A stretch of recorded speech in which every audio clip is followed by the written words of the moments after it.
Hello aspirant, welcome to my YouTube channel. तो आज की वीडियो में आपकी डिमांड पर हम पेश करते हैं यूपी पीएससी के LT grade assistant teacher recruitment के बायोलॉजी रिटन नोट्स। तो पेन उठाइए और नोट्स मेरे साथ तैयार कीजिए।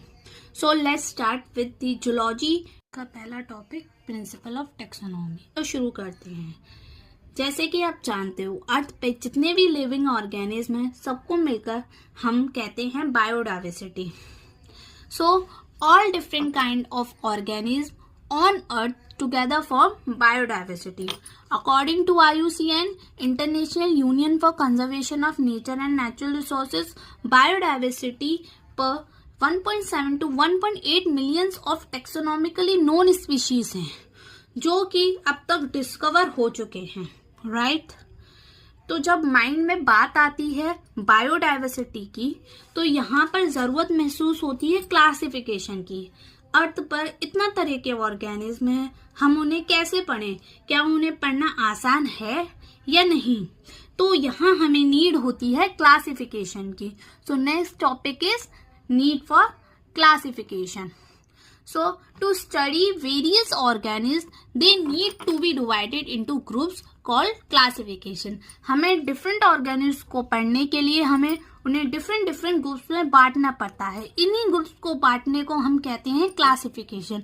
और वो ब्रांच साइंस की जो कि इसको डील करती है इज कॉल्ड टेक्सोनॉमी.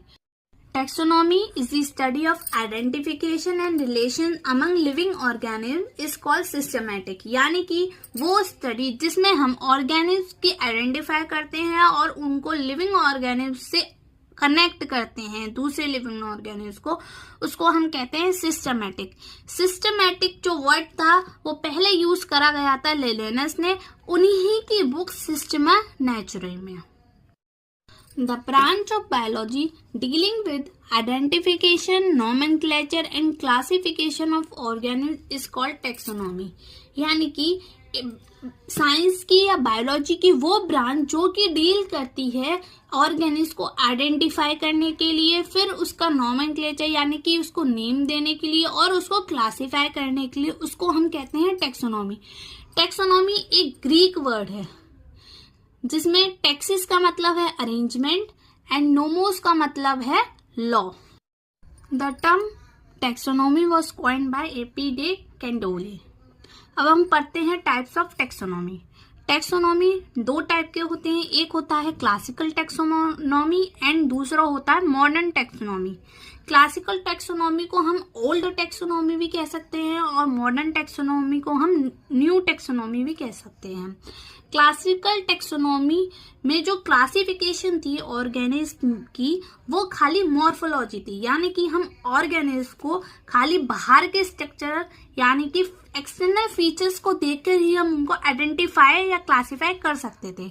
पर जो मॉडर्न टेक्सोनॉमी है हम उसमें मॉर्फोलॉजी यानी कि एक्सटर्नल फीचर देखते हैं, एनाटॉमी यानी कि इंटरनल फीचर देखे हैं, उनका इकोलॉजिकल इंफॉर्मेशन यानी कि वो कहाँ रहते थे, उनका हैबिट और उनका हैबिटाट, उनका cytological information and development process, कैसे वो ऑर्गेनिज्म डेवलप हो रहे हैं, हम मॉडर्न टेक्सोनॉमी में देखते हैं. So next topic is steps of taxonomy. Taxonomy में 4 पॉइंट्स होते हैं. पहला होता है कैरेक्टरिस्टिक्स, सेकंड है आइडेंटिफिकेशन, तीसरा है क्लासिफिकेशन एंड चौथा है नोमेनक्लेचर. सबसे पहले बात करते हैं हम कैरेक्टरिस्टिक्स से.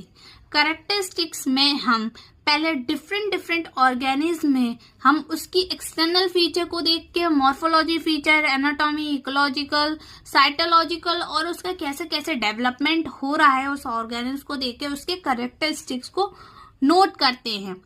फिर नेक्स्ट है आइडेंटिफिकेशन. अब हम नोट करने के बाद उसको आइडेंटिफाई करते हैं कि वो किस ग्रुप से मिल रहा है, किससे नहीं मिल रहा है, हम इसे किस ग्रुप में रखेंगे. फिर उसके बाद हम करते हैं क्लासिफिकेशन यानी कि हम उसको एक ग्रुप में डाल देते हैं, असाइन अ ग्रुप, उसे एक ग्रुप में डाल देते हैं. ग्रुप में डालने के बाद हम उसका करते हैं नोमेनक्लेचर यानी कि उसे एक साइंटिफिक नेम प्रोवाइड करते हैं जिससे कि हम उसे इजीली पहचान सकें. आगे पढ़ते हैं सिग्निफिकेंस ऑफ क्लासिफिकेशन, जिसका पहला पॉइंट है कन्वीनियंस ऑफ स्टडी. जैसे कि क्लासिफिकेशन डिफरेंट ऑर्गेनिल्स को डिफरेंट ग्रुप में बांटता है, जिससे हम उनको इजीली पढ़ सकते हैं। नेक्स्ट पॉइंट है knowledge of affinity.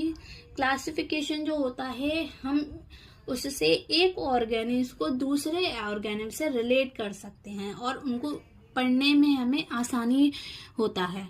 Knowledge of sequence of evolution, यानी कि क्लासिफिकेशन हमें सीक्वेंस प्रोवाइड करता है इवोल्यूशन की। जैसे कि इवोल्यूशन ऑफ स्पॉन्जेस किससे हुआ है, सिंगल सेल प्रोटोजोआ से, और जो आर्थ्रोपोडा है उसका हुआ है एनालिड से। ऐसे ही हमें जो क्लासिफिकेशन है एक सीक्वेंस बनाता है कौन ऑर्गेनिल किससे इवॉल्व हुआ है। नेक्स्ट पॉइंट है नॉलेज ऑफ कनेक्टिंग लिंक्स। ये हमें दो ग्रुप ऑफ एनिमल के एक साथ कनेक्ट होने की लिंक प्रोवाइड करता है, जिससे हम दोनों ऑर्गेनिल्स के ग्रुप को एक दूसरे से लिंक कर सकें। पांचवा है नॉलेज ऑफ अडेप्टेशन। ये हमें बताता है कि कौन सा ऑर्गेनिज्म किस एनवायरनमेंट में अडेप्ट करेगा और कितने टाइम बाद उसमें अडेप्टेशन शो होगा। छठा है knowledge of phylogeny.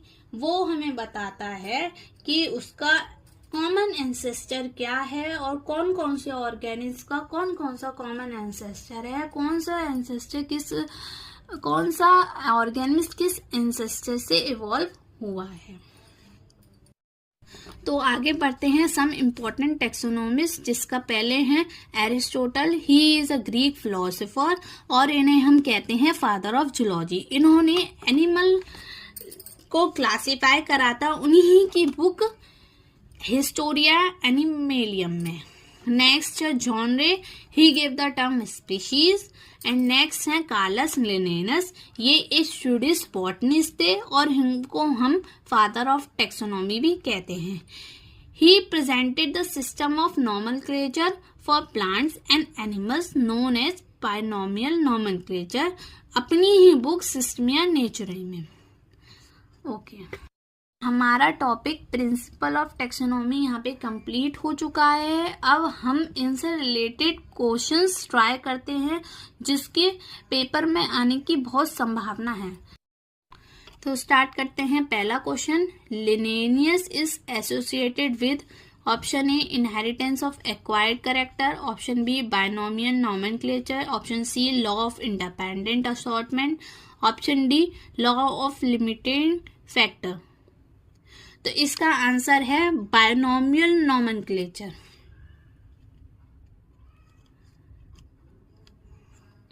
Next question, branch of biology that deals with classification, option A histology, option B taxonomy, option C physiology, option D geology. इसका आंसर है taxonomy. Next question, artificial system of classification was first adopted by option A Simpson, option B Linnaeus, option B Dobzhansky, option D Mayer। इसका answer है option B Linnaeus। Next question, who wrote the Systema Naturae, option है option A Lamarck, option B Darwin, option C Buffon, option D Linnaeus। तो इसका answer है option D Linnaeus। अब next question पर चलते हैं। Question number 5, who form the key for identification of animal, option A Goethe, option B Theophrastus, option C John Ray, option D Cuvier. इसका answer है option C जॉनरे। Next question, question number 6, phylogenetic classification is based on option A external similarity, option B common evolution, option C habit and habitat, option D utilitarian system। तो इसका answer है common evolution. Next question पे चलते हैं। Question number 7, Linnaeus gave natural system of classification based on option A morphology, option B anatomy, option C evolutionary trends and option D all of these। तो इसका answer है option d all of these. Next question, question number 8, taxonomy based on maximum number of phenotypic character is option a phylogenetic system, option b artificial system, option c natural system, option d none of them. तो इसका answer है option c natural system. तो आज के हमारे सारे question complete हो चुके हैं। अब हम मिलते हैं अपनी नेक्स्ट वीडियो में। Thank you.